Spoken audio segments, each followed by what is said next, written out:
ہم سب جانتے ہیں کہ اس دنیا کے اندر جتنی بھی مخلوقات ہیں، چاہے وہ جاندار ہو، ان کے اندر انسان ہو یا حیوان ہو، ہر ایک کو فنا ہونا ہے۔ یہاں تک کہ دنیا کی ہر ایک چیز فانی ہے، ختم ہونے والی ہے۔ کوئی بھی چیز ایسی نہیں ہے جو ہمیشہ یہاں پر رہنے والی ہو۔ ہر انسان جو اس دنیا کے اندر آیا، اسے ایک دن یہ دنیا چھوڑنی ہے، اور انسان چاہے وہ مسلمان ہو یا غیر مسلمان، بہت سے مسلمان یا بہت سے غیر ایمان والے، کچھ لوگ ان میں سے وہ ہیں جو بہت سی چیزوں کا انکار کرتے ہیں، یہاں تک کہ کچھ لوگ اللہ کے ایک ہونے کا انکار کر سکتے ہیں، اور کچھ لوگ کسی چیز کے منکر ہو سکتے ہیں۔ لیکن اللہ رب العزت نے ایک چیز ایسی بنائی ہے کہ اس چیز کا منکر آج تک پیدا نہیں ہو سکا۔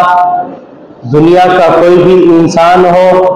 کوئی بھی جاندار ہو، ہر ایک کو اس سے واسطہ پڑتا ہے اور وہ اس کو مان کر کے رہتا ہے۔ دنیا کے اندر ملحد بھی آپ کو مل سکتے ہیں،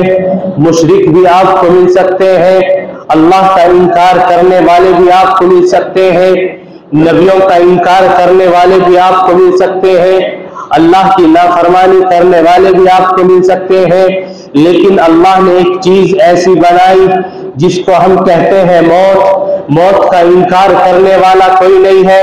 چاہے کوئی بادشاہ ہو، چاہے کوئی جوان ہو، چاہے کوئی بچہ ہو۔ ایک بچہ جس کو تھوڑا سا شعور پیدا ہوتا ہو، وہ بچہ بھی کہتا ہے کہ ہاں یہ مر گیا، اس کو موت آ گئی۔ وہ بچہ بھی جانتا ہے کہ موت برحق ہے، اور اس سے آگے چل کر کے ہر ایک جوان اور ہر ایک بزرگ، ہر ایک بڑا جانتا ہے کہ موت ہر حال میں آنی ہے، اور موت بھی ایسی کہ ہر موت کو ماننے کے ساتھ ساتھ وہ موت کے اوپر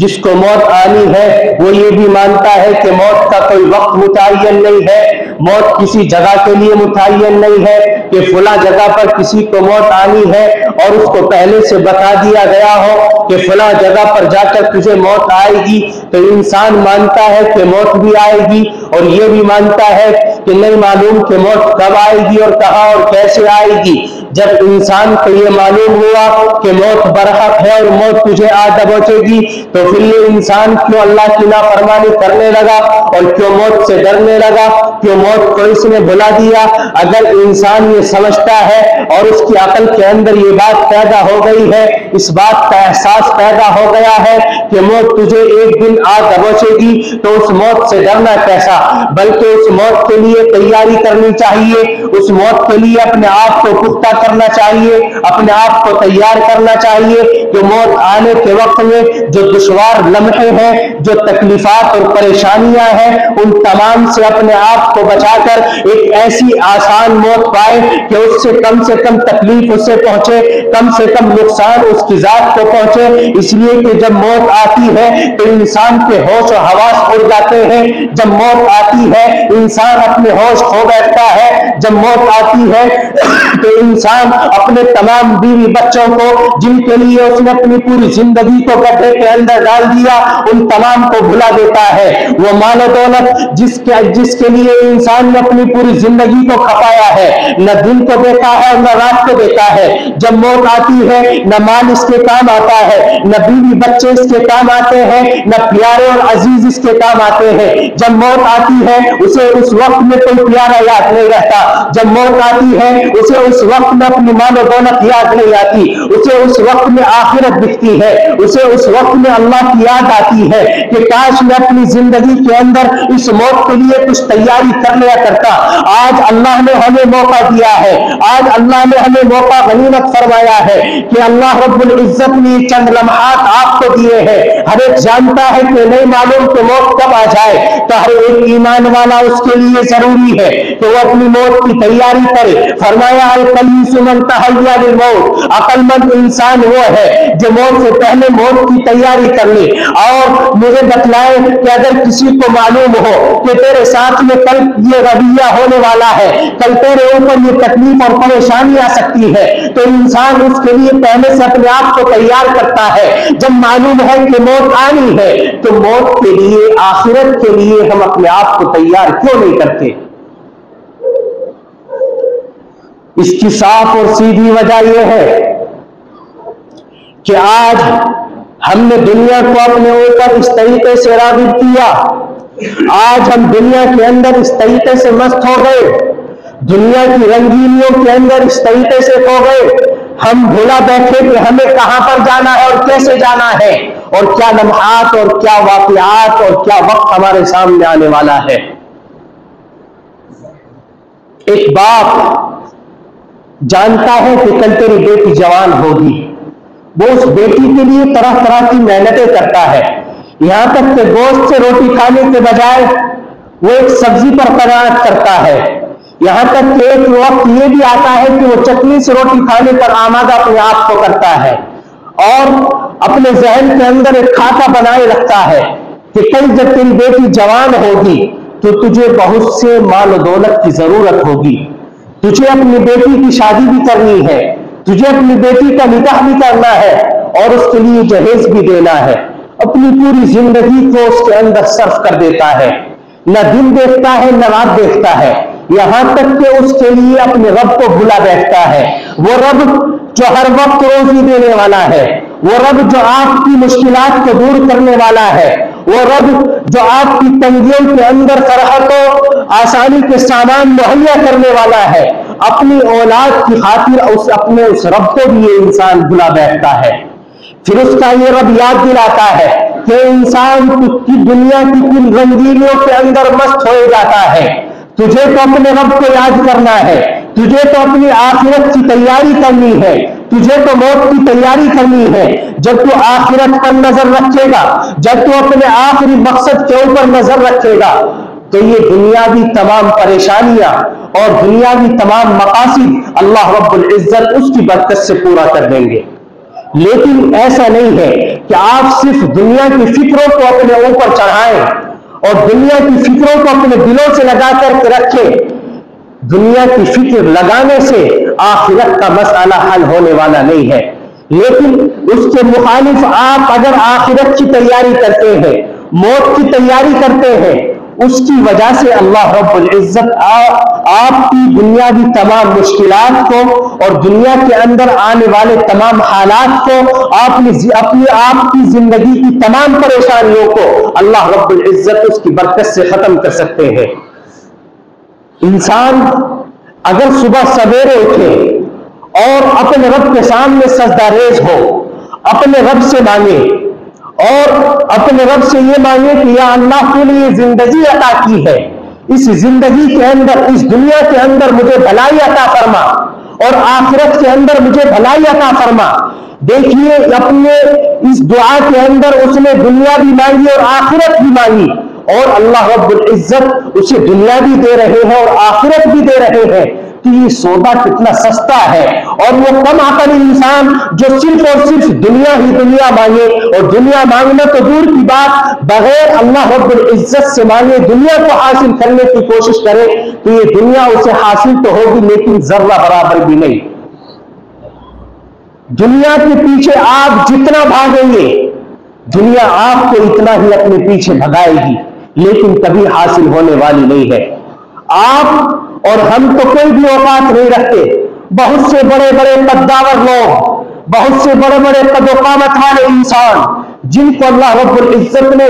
20-20 फीट के हाथ और 30-30 फीट की लंबाई और आप समझिए कि 60-60 फीट की लंबाई वाले इंसान अल्लाह ने बनाए,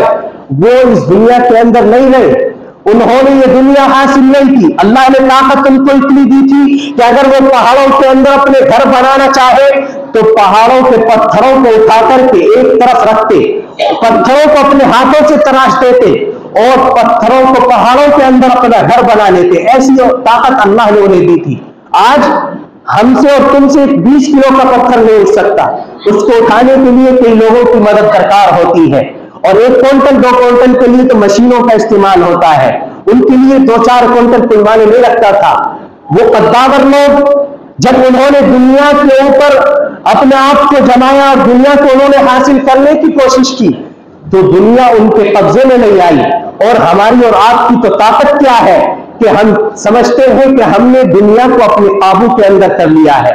आज किसी के पास थोड़ी सी दौलत आई तो वो समझता है कि उससे बड़ा मालदार, उससे बड़ा दुनियादार और उससे बड़ा दिमाग वाला, उससे बड़ा ज़हीन, उससे बड़ा बाइज्जत आदमी पूरे महल्ले के अंदर, यहां तक कि पूरे शहर के अंदर नहीं है। हालांकि इस माल की और इस ताकत की, इस इज्जत की अल्लाह रब्बुल इज्जत के यहां कोई वक़्त नहीं है। एक मच्छर, एक मक्खी, उस मक्खी का एक पंख और उस पंख के भी आप कई टुकड़े कर दे, उस एक टुकड़े की भी अल्लाह रब्बुल इज्जत की नजरों के अंदर इस दुनिया की वक़्त नहीं है। लेकिन अल्लाह रब्बुल इज्जत ने इंसानों को इस दुनिया के अंदर भेजा है। किस लिए? इंसानों को आजमाने के लिए, इंसानों के इम्तिहान के लिए, उनकी जिंदगियों के अंदर तमाम मुश्किलात से लड़कर अपने रब को याद करने के लिए। अगर आप देखें कि फरिश्ते एक ऐसी सिफत रखते हैं कि वो गुनाह नहीं कर सकते, लेकिन अल्लाह ने इंसान को बनाया, इंसान के अंदर सब तरह के मादे रखे, ये इंसान गुनाह भी कर सकता है, नेक कामों को भी अंजाम देता है। फिर जब ये इंसान गुनाह के ऊपर आमादा है, गुनाह बआसानी कर सकता है, नफसानी ख्वाहिशात को पूरा कर सकता है, अल्लाह की नाफरमानी कर सकता है, लेकिन फिर भी अल्लाह की मोहब्बत की खातिर ये इंसान तमाम चीजों को भुलाकर, नफसानी ख्वाहिशात को छोड़कर जब अपने रब की फरमाबरदारी करता है तो अल्लाह रब्बुल इज्जत फरिश्तों से फरमाते हैं कि देखो ये मेरे महबूब बंदे हैं, इनके अंदर सिफत है गुनाह करने की, ये गुनाह कर सकते हैं, ताकत है, लेकिन फिर भी मुझसे डर करके गुनाहों को छोड़कर नेक वाली जिंदगी और नेक काम करते हैं। ये असल जिंदगी है और इसलिए मैं इनको महबूब रखता हूं और यही असल कामयाबी है। इसलिए आज हमें इस दुनिया के अंदर अल्लाह ने जो जिंदगी अता की है, इस जिंदगी के अंदर हम ये जहनों के ऊपर अपने सवार करें कि ये दुनियावी जिंदगी सिर्फ चंद रोजा जिंदगी है। ये मालो दौलत की हकीकत कोई लंबी चौड़ी हकीकत नहीं है, बल्कि ये सिर्फ हमारी आंखों का एक धोखा है। जिस तरह पैसा आप हासिल करते हैं, नोट आपके हाथों के अंदर आता है, एक इंसान सुबह से लेकर शाम तक उसने मेहनत की, हजारों रुपये कमाए और उसको वो हजारों रुपये उसके हाथ में आ गए, बड़े बड़े नोट 500 के उसके हाथ में है, लेकिन दूसरे दिन वो नोट उसके हाथ में नहीं रहते। कभी किसी सब्जी वाले के पास, कभी किसी ताजिर के पास और कभी जिससे कर्जा लिया है उसके पास, इधर से कमाए और उधर को दे दिए। जिसके पास में पहुंचे उसके भी ऐसे ही हालात है, उसने भी अपने उधार को चुकता किया, वो पैसे तीसरे के पास में पहुंच गए। ये पैसा आपकी जिंदगी के अंदर घूम रहा है और हम अपने जहन के अंदर क्या खाता लिए हुए हैं कि ये पैसा हमारे बैंक के अंदर, हमारी जेबों के अंदर और हमारे हाथों के अंदर इस तरीके से आ रहा है कि ये पैसा अब कभी जाने वाला नहीं है। ये सिर्फ एक मिट्टी है, ये सिर्फ एक खाता है, कागज है जो आपको मिल रहे हैं, और इस कागज के लिए इंसान अपने रब को भुला देता है, अपनी पूरी जिंदगी को भुला देता है, अपनी आखिरत को भुला देता है, मौत को भुला देता है, मौत जो उसको आनी है। میں نے شروع میں کہا تھا کہ جب موت آئے گی نہ یہ نوٹ آپ کے کام آنے والے ہیں، نہ یہ مال و دولت آپ کے کام آئیں گے، نہ بیوی نہ بچے نہ اولاد کوئی آپ کے کام آنے والا نہیں ہے۔ اس وقت میں اگر آپ کے کام آنے والی کوئی چیز ہے تو وہ ہے نیک اعمال۔ آپ کی زندگی کے وہ لمحات جو آپ نے اللہ کی فرما برداری کے اندر گزارے ہیں، آپ کی زندگی کے وہ لمحات جو آپ نے اپنے رب سے ڈر کر کے گزارے ہیں، آپ کی اپنی زندگی کے وہ لمحات اور وہ اوقات جو آپ نے اپنے رب کو یاد کر کے گزارے ہیں، اس لیے یہ چند روزہ زندگی ہے، اس زندگی کے اندر بھی اگر ہم اپنے رب کو بھلا دیں تو ہم سے بڑا کوئی کم عقل انسان نہیں ہو سکتا۔ اللہ نے موقع دیا ہے اور سب چیزوں سے انسان کو متنبہ کیا ہے کہ تجھے ایک دن تو اس دنیا کے اندر آیا ہے تو تجھے ایک دن جانا بھی ہے۔ جب ہمیں جانا ہے تو اس جانے کے لیے ہم اپنی تیاری کریں گے، اور اگر پھر بھی ہم تیاری نہ کریں تو ہم غفلت کے اندر پڑے ہوئے ہیں، اور یہ غفلت ہمارے کسی کام آنے والی نہیں ہے۔ اس لیے صرف چھوٹا سا تمام باتوں کا خلاصہ یہ ہے کہ اپنی پوری زندگی اپنی آخرت کی تیاری کی جائے، اپنی پوری زندگی اپنے رب کو یاد کیا جائے، دنیاوی غفلتوں کے اندر نہ پڑ کر کے اپنے رب سے مانگا جائے، اپنے رب کو پکارا جائے۔ جب ہم اپنی آخرت کی تیاری کے اوپر نظر رکھیں گے، جب ہم اس بات کو اپنے ذہنوں کے اندر بٹھا لیں گے کہ اگر اللہ ہم سے راضی ہوتا ہے، اگر ہم اللہ سے ڈرتے ہیں تو پوری دنیا ہم سے ڈرے گی،